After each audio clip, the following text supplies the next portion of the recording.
सनम जवेद जो कि पीटीआई की कारकुन भी हैं वो इलेक्शन लड़ने जा रही हैं। 9 मई तक सनम जावेद पीटीआई की कारकुन नहीं थी। इमरान खान साहब को पसंद करती है और उसी की वजह से उसको टारगेट किया गया। डॉक्टर यास्मीन राशिद साहिबा ने बताया कि अब सनम जो है इलेक्शन लड़ेगी। आपको कोई एतराज़ तो नहीं है, आपका ताल्लुक पीपल्स पार्टी से है, तो हमने फैसला किया है कि सनम इलेक्शन लड़ेगी हमारी तरफ से। उन्होंने मुझे कहा कि जी ऐसा इमरान खान साहब ने कहा है। ये आपकी जो मिसेज है वो लड़ेंगी अगर सनम नहीं इलेक्शन लड़ पाती। मुझे 100% कॉन्फिडेंस है कि मैं सनम के पेपर दाखिल करवाऊंगा। सर ये बताइएगा कि सुबह से सोशल मीडिया पे खबरें चल रही हैं कि सनम जवेद जो कि पीटीआई की कारकुन भी हैं वो इलेक्शन लड़ने जा रही हैं, तो ये फैसला कब हुआ है, उन्होंने खुद किया है फैसला, ये इसके बारे में बताइए।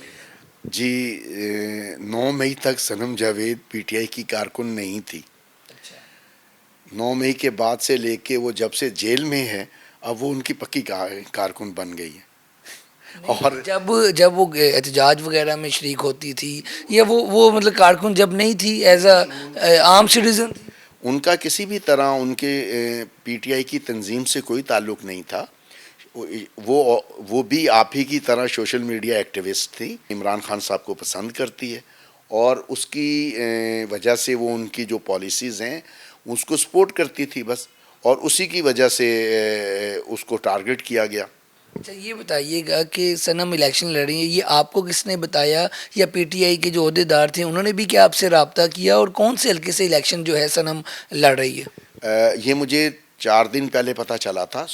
15 तारीख को मैं एटीसी में गया हुआ था। एटीसी 1 में उसकी ज़मानत के सिलसिले में जो उस पर नया मुकदमा डाला है उसका रिकॉर्ड लेने के लिए और ये पता करने के लिए कि उसको क्या किया है, अब उसको फ़िज़िकल रिमांड पे भेजा है, जुडिशल रिमांड पे भेजा है। तो वहाँ पे डॉक्टर यास्मीन राशिद साहिबा आई हुई थी, और क्योंकि 8 माह से हम लोग रेगुलरली मिलते रहते हैं रूटीन में, जब सनम आती हैं तो उन पे भी 15-20 मुकदमे डले हुए हैं डॉक्टर साहिबा पर भी, तो वो सनम के साथ ही होती हैं, आती हैं वहाँ से।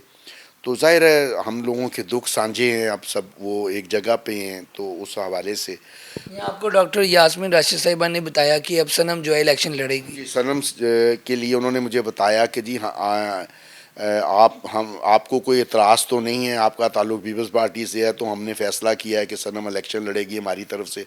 तो मैंने उनको ये जवाब दिया कि जी आप जो हैं सनम से बात करें, अगर सनम को एतराज़ नहीं है तो मुझे कोई एतराज़ नहीं है। तो किसके खिलाफ कौन सा हल्का होगा जिसपे पहले बताया गया, उन्होंने कहा कि जी उसको हमने रिज़र्व सीट पे नॉमिनेट किया है, चौथे नंबर पे या 5वें नंबर पे, और फिर उन्होंने साथ ही मुझे कहा कि जी हमने उसको 150 से इलेक्शन लड़ने के लिए भी कहा है।